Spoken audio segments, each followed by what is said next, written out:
All right, welcome. There were lots of people who had lots of interesting questions, so I gave myself some note cards, so I'll be prepared. But maybe we start with this.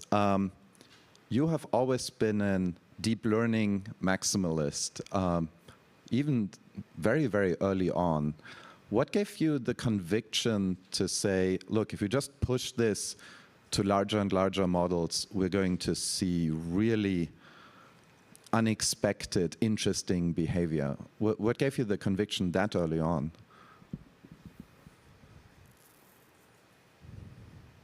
So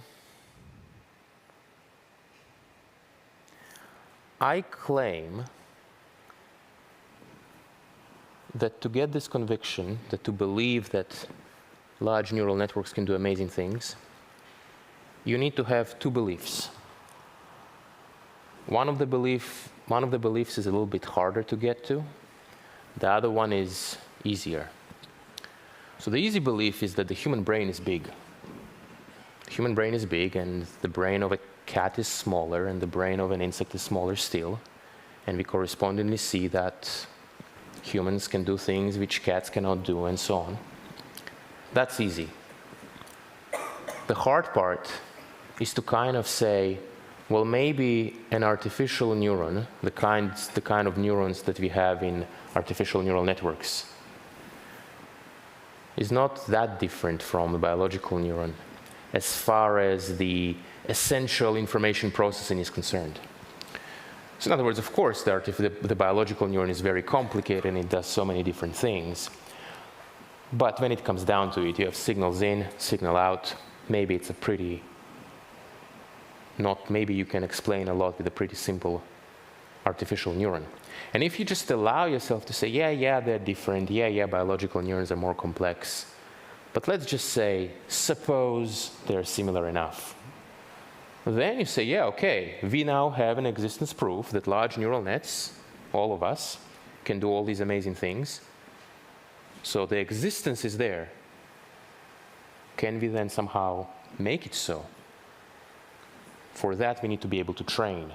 But that's the kind of chain of reasoning which, in the environment of my, when I was in graduate school with Jeff, I think we were thinking about neural nets. It was perhaps more possible, more feasible to make this realization than it would have been elsewhere. Yeah. Certainly we tried neural nets before, and we didn't quite get to the same results because we're doing it at a much smaller scale and so on. Interesting. Let's start with, so what's your definition of AGI? What's your mental picture? Yeah. So AGI. So at OpenAI, we have a document which we call the OpenAI Charter, which outlines the goal of OpenAI. And there we offer a definition of AGI. And we say that an AGI is a computer system which can automate the great majority of intellectual labor. That's one useful definition. Mm-hmm. In some sense, an AGI would be, the intuition there is that it's a computer that's as smart as a person. So you might, for example, have a coworker that's a computer. So that would be a definition of AGI, which I think is intuitively satisfying. The term is a bit ambiguous because AGI, the G means general. So it's a generality that we care about in the AGI. But it's actually a bit more than generality. We care about generality and competence. It needs to be general in the sense that it can respond sensibly when you throw things at it. But it needs to be competent, so that when it does something, you ask it a question or ask it to do something, it will do it. Yeah, I like the sort of very practical definition at the end of the day because it gives you some measurement where you can figure out how close are you. Do you think we have all the ingredients to get to AGI? If not, what's missing kind of in the stack? It's a complicated stack already. Are transformers really all we need? Kind of paying homage to the famous attention paper? Yeah. You know, I won't be overly specific in my answer to this question, but I will say that I think that, I'll comment on the second part of the question. Is transformers all we need? And I think that the question is a bit wrong because it implies something binary. It implies transformers are either good enough or not good enough. Mm-hmm. But I think it's better to think about it in terms of tags, where we have transformers and they're pretty good. Mm-hmm. Maybe we could have something better that would be maybe more efficient, or maybe will be faster. But as we know, when you make the transformers large, they still become better. Mm-hmm. They might just might be becoming better more slowly. So while I am totally sure that it will be possible to improve very significantly on the current architectures that we have, even if we didn't, we would be able to go extremely far. Do you think it matters what the algorithm is? So for example, an LSTM versus a transformer just scaled up sufficiently, maybe that's an efficiency delta or something like that, but don't we end up in the same place at the end? So I would say almost entirely yes, with a caveat. So there are two caveats. So I'm just thinking of what level of detail to go here. Maybe I will skip the details. How many people in the audience know what an LSTM is? Oh. See, it's a quite a geeky crowd around here, so I think we're mostly okay. Let's dig in then. So I would argue that if we made a few simple modifications to the LSTM, their hidden states are quite small. If we somehow made it larger, and then we were to go through the trouble of figuring out how to train them, because LSTMs are recurrent neural networks, and we kind of forgot about them. We haven't put in the effort to, because you know how neural net training works. You have the hyperparameters. Well, how do you set them? It's like, you don't know. How do you set your learning rates? If it doesn't learn, can you explain why? And so this kind of work has not been done for LSTMs, so that's why our ability to train them is more reduced. Mm-hmm. But had we done that work so that we were able to train the LSTMs and we just did some simple things to increase their hidden state size, I think they would be worse than transformers, but we would still be able to go extremely far with them also. Okay. How good is our understanding of scaling laws? Like, if we scale these models up, how confident are you in being able to predict capabilities of these particular models? How good is that science? So that's a very good question. The answer is so-so. I was hoping for a more definitive answer. Well, go for it. So is a very definitive answer. It means we are not great, but we are not absolutely terrible either. But we are not great, definitely not great. So what the scaling law tells you, it's a relationship between the inputs that you put into the neural network and some kind of a simple to measure performance, simple to evaluate performance measure like your next word prediction accuracy. Mm-hmm. And that relationship is very strong. But what is challenging is that we don't really care about next word prediction. We care about it indirectly. We care about the other incidental benefits that we get out of it. So for example, you all know that if you predict the next word accurately enough, you get all kinds of interesting emergent properties. Those have been quite hard to predict, or at least I'll say I'm not aware of such work. And if anyone is looking for interesting research work problems to work on, that would be one. I will mention one example, something that we've done at OpenAI in our run-up to GPT-4, where we tried to do a scaling law for a more interesting task, which is predicting accuracy at solving coding problems.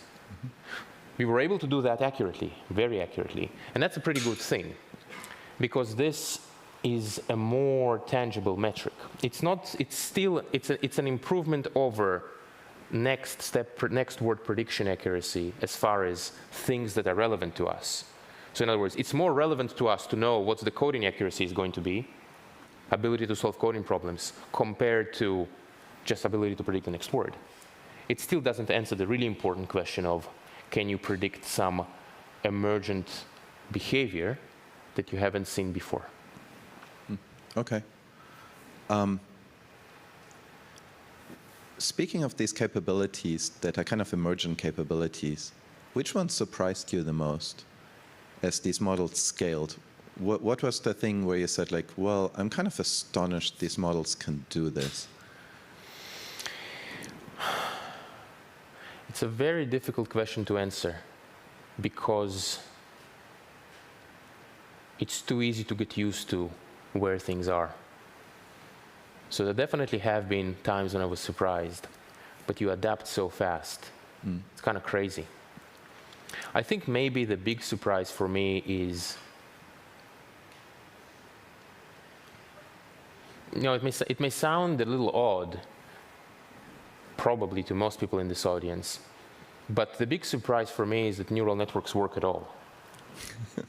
Because when I was starting my work in this area, they didn't work. Or it was like, let's define what it means to work at all. It means they could work a little bit, but not really, not in any serious way, not in a way that anyone except for the most intense enthusiasts would care about.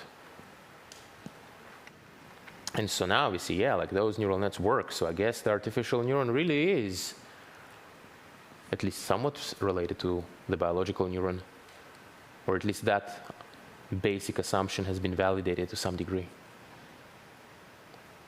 What about like an emergent property? Was there one that sticks out to you? Like, for example, I don't know, code generation, or did you?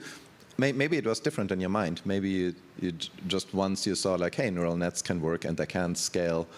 Yeah, of course, all these sort of properties will emerge because, at the limit point, we're building a human brain, and humans know how to code, and humans know how to reason about tasks, and so on.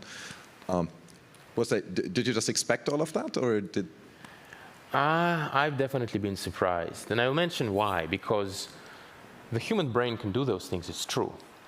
But does it follow that our training process will produce something similar? Exactly, yeah. So it was definitely very amazing. I think, yeah, seeing the coding ability improve quickly, that was quite a sight to be seen. And for coding in particular, because, it went from no one has ever seen a computer code anything at all ever. There was a little area of computer science called program synthesis, which maybe it was very niche, and it was very niche because they couldn't have any accomplishments. Yeah. It was they had a very difficult experience. And then these neural nets came in and said, oh yeah, code synthesis, like we're gonna accomplish what you were hoping to achieve one day, like tomorrow. So that was, yeah, deep learning. Just out of curiosity, when you write code, how much of your code is yours? How much of your code is? I mean, like collaboration, but I do enjoy it when the neural net writes most of it. All right, let's switch tack here a little bit. As these models get more and more powerful, it's worthwhile to also talk about AI safety, and OpenAI has released a document just recently where you're one of the undersigners. Sam has testified in front of Congress. What worries you most about AI safety? Yeah, I can talk about that. So let's take a step back and talk about the state of the world. So, you've had this AI research happening, and it was exciting, and now you have the GPT models, and now you all get to play with all the different chatbot and assistants and, Bard and ChatGPT, and you say, okay, that's pretty cool. It can do things. And indeed, there already are.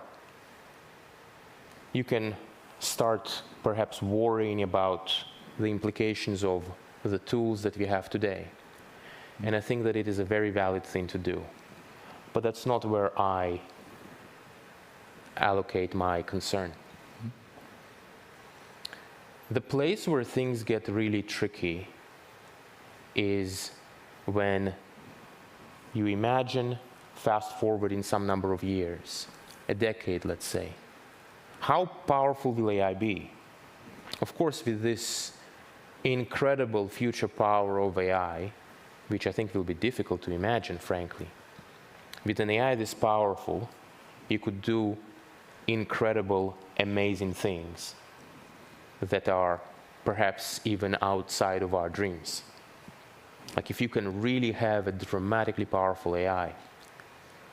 But the place where things get challenging are directly connected to the power of the AI. It is powerful. It is going to be extremely unbelievably powerful. And it is because of this power that's where the safety issues come up. And I'll mention three, I personally see three, like, when you get, so you alluded to the letter that we posted at OpenAI a few days ago, actually yesterday.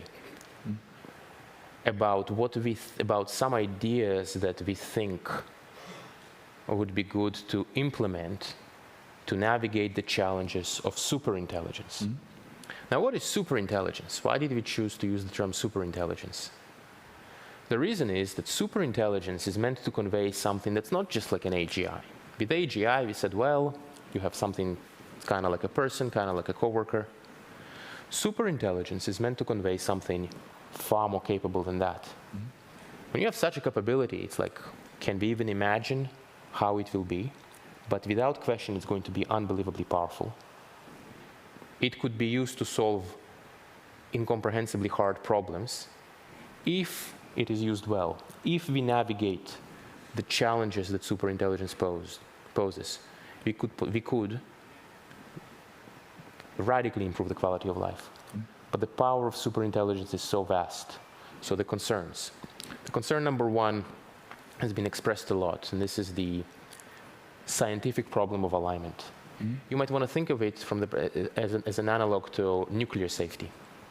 You build a nuclear reactor, you want to get the energy, you need to make sure that it won't melt down, even if there's an earthquake, and even if someone tries to, I don't know, smash a truck into it. Yep. So this is the superintelligence safety, and it must be addressed in order to contain the vast power of the superintelligence. This is called the alignment problem. One of the suggestions that we had in the post was an approach that an international organization could do to create various standards at this very high level of capability. And I want to make this other point, about the post and also about our CEO, Sam Altman, congressional testimony, where he advocated for regulation of AI. The intention is primarily to put rules and standards of various kinds on the very high level of capability. You could maybe start looking at GPT-4, but that's not really what is interesting, what is relevant here, but something which is vastly more powerful than that. When you have a technology so powerful, it becomes obvious that you need to do something about this power. So that's the first concern, the first challenge to overcome. The second challenge to overcome is that, of course, we are people, we are humans of interests. And if you have superintelligence is controlled by people, well, who knows what's going to happen? I do hope that at this point we will have the superintelligence itself try to help us solve the challenging world that it creates. This is no longer an unreasonable thing to say. Like if you imagine a superintelligence that indeed sees things more deeply than we do, much more deeply, can understand reality better than us, we could use it to help us solve the challenges that it creates. Then there is the third challenge, which is the challenge maybe of natural selection. You know what the Buddhists say, that change is the only constant. So even if you do have your super intelligences in the world, and they are all, we've managed to solve alignment, we've managed to solve, no one wants to use them in very destructive ways. We've managed to create a life of unbelievable abundance, which really, like, not just material abundance, but health, longevity, like all the things we don't even try dreaming about because they're so obviously impossible. If you've got to this point, then there is the third challenge of natural selection. Things change. You know that natural selection applies to ideas, to organizations, and that's a challenge as well. Maybe the Neuralink solution of people becoming part AI will be one way we will choose to address this. I don't know. But I would say that this kind of describes my concern. And specifically, just as the concerns are big, if you manage, it is so worthwhile to overcome them. Because then we could create truly unbelievable lives for ourselves that are completely even unimaginable. So it is like a challenge that's really, really worth overcoming. I very much like the idea that there needs to be this sort of threshold above which we really should pay attention, because, you know, speaking as a German, if it's like European style regulation, often from people that don't really know very much about the field, you can also completely kill innovation, which would be a little bit of a pity. But let's change tact here a little bit. So this is a room mostly filled with entrepreneurs, lots of which are actually using tools from OpenAI. So just practically speaking, what are the main things or the main pieces of advice you would give folks that are building on top of large language models? Like, what is the, let's say, canonical set of things they should read, they should think about in using these models well? Yeah. Advice. Practical, with a few minutes to spare. A few minutes to spare. I'll point out that I am, with the caveat that I am not in similar shoes. I think that two things are worth keeping in mind. One is obvious, some kind of special data that cannot be found anywhere else. That can be extremely helpful. And I think the second one is to always keep in mind not just about where things are right now, but where things will be in 2 years, in 4 years, and try to plan for that. I think those two things are very helpful. The data is helpful today, but even a little bit kind of trying to get an intuitive sense for yourself of where do you imagine things being, let's say, in 3 years, and how will it affect some of the basic assumptions of what the product is trying to do. I think that can be a helpful thing. So what's the sort of thing that, so when I think about this, I think about, well, we used to be in a world with really small context windows, right? And then, you know, I have embeddings, I page things into context windows, like all the classic stuff. But maybe that just goes away. Maybe context windows become really large or something like that. So I'm trying to extrapolate from these sort of past things. Is that what you mean? Something like this, I think it's worth trying. I'll give you another example. Yeah. Like, say you're playing with a model, and you can see that the model can do something really cool and really maybe amazing if it was reliable. But it's so unreliable, so you kind of like forget it. There's no point using it. Yeah. So that's the kind of thing which can change. Something which is, like, if you can, for example, something which is unreliable can become reliable enough. And so if you're just kind of experiencing those models, you're paying attention to what people are sharing, and you say, oh, like, look at this cool thing which works once in a while, but if it worked, what would happen? So these kind of thought experiments, I would argue, can help prepare for the kind of near to medium term future. That's super good advice. I think we are unfortunately at time. We could do this forever. Please join me in thanking Ilya